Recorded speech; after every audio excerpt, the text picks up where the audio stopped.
2 years ago, if someone had told me that I would be starting an Instagram or a YouTube channel, I would have laughed at you. But who defined that version of me? And why did I accept it? Do you ever feel like you're living a life that you've not decided for yourself? It is somebody else's script and you're just following what you've been told. That's how most of us behave because society has told us to behave in a certain way and we just follow through. And here you are still feeling that something is missing. The truth is that most of us limit ourselves, not because we don't have potential, but because even before the world rejects us, we reject ourselves. Often we forget to ask the most important question: what do we truly want in life? But here's the good news. A new year, a new set of 12 months for you to conquer, understand, and achieve what you want. This is your chance to take control, stop living in the background, and be the main character in 2025. The truth is that there is no easy way to focus on yourself in this new year all of a sudden. It is a gradual process that requires mindset, changes, actionables, and continuous feedback. So let's start with 6 mindset changes that are absolutely necessary to make sure that you put yourself first in this new year. The first one is that you need to seek self-validation rather than external validation. Now, what does that mean?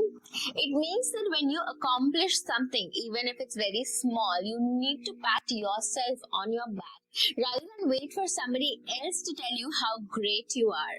You need to stop measuring your worth by what other people say, what other people think of you, and their opinion of you. And you need to evaluate yourself better. You need to remember that confidence comes from within yourself. So spend a few days asking yourself some questions. Visualize your future, whether it's physically, financially, career-wise, any other facets that you have, and develop a plan for it. When you have achieved small milestones, make sure that you reward yourself for it. Don't wait for somebody in your family, friends, relatives, strangers to walk up to you and say good job. Do it yourself. The second mindset shift is that you have to 100% believe in yourself, especially when others around you do not. You have to stop doubting your abilities and start trusting what you are capable of achieving. And for that, you may be somebody who's full of talent, or you achieve things in life by hard work.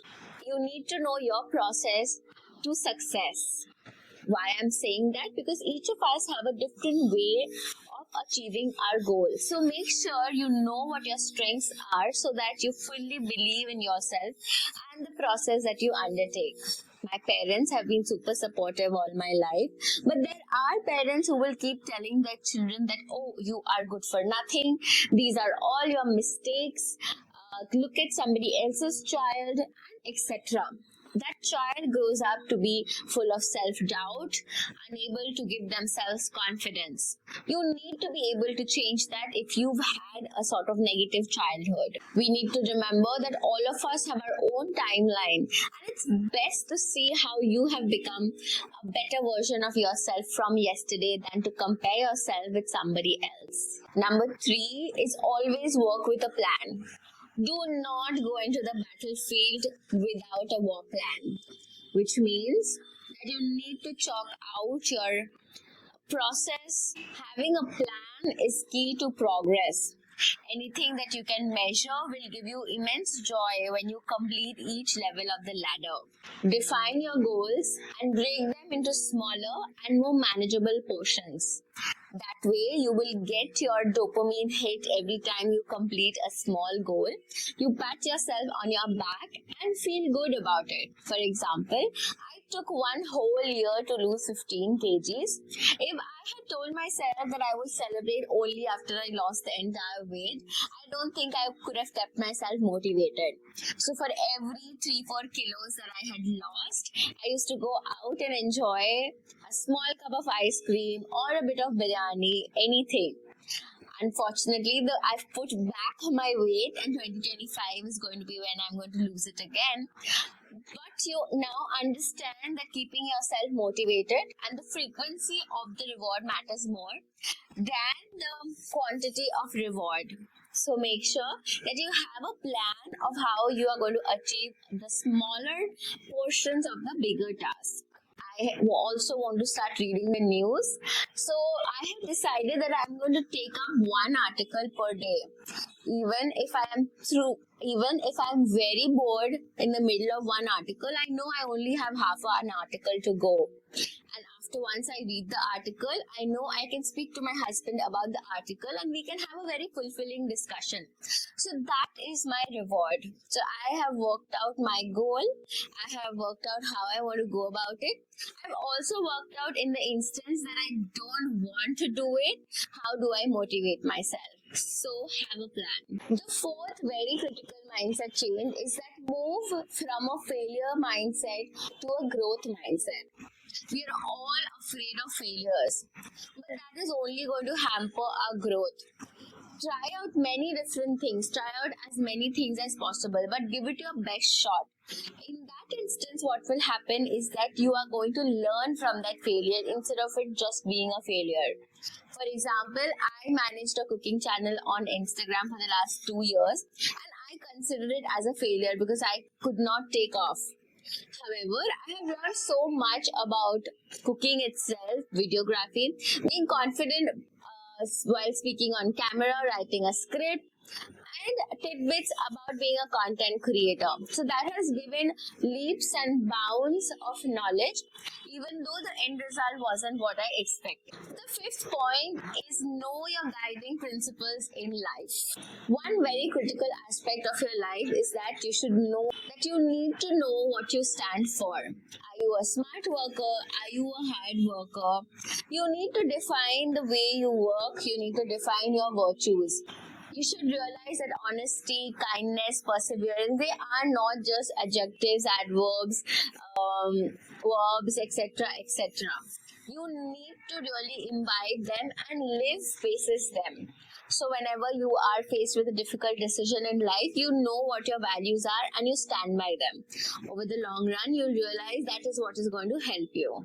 If you know that you're a hard worker, you know you have to put in 5 hours of work instead of 2 hours what your neighbor puts in. The last point is something really critical that I feel I am someone who often neglect, and I feel all the more I should be saying it aloud.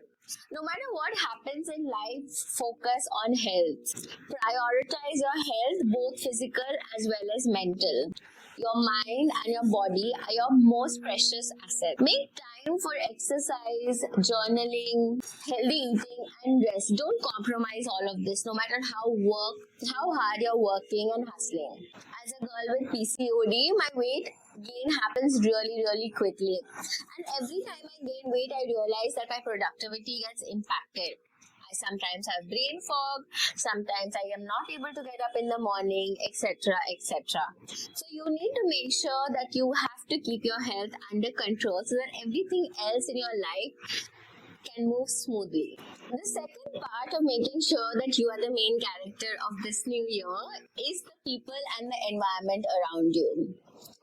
So the first thing is start your day or plan the day ahead with micro goals. You have your long-term goals. Every day should be a reflection of that. Make a to-do list or write it on a paper or on your iPad and make sure that your day is planned for.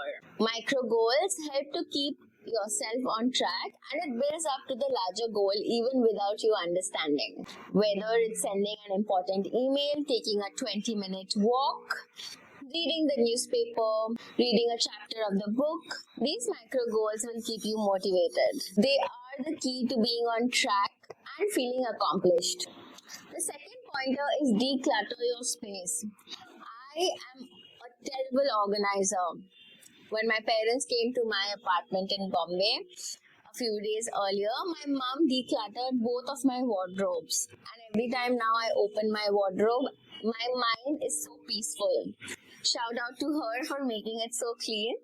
but I intend to keep it that way for a very, very long time. So I feel and I've seen the effects of decluttering your space. Your mind becomes more structured. Mental clarity that a decluttered space brings is truly out of the world. Along with decluttering your space, set up different workstations for your rest, your work, and fun. That makes sure that you have boundaries between all aspects of your life and you can be focused on what you're doing. Believe me, even relaxation needs its own time.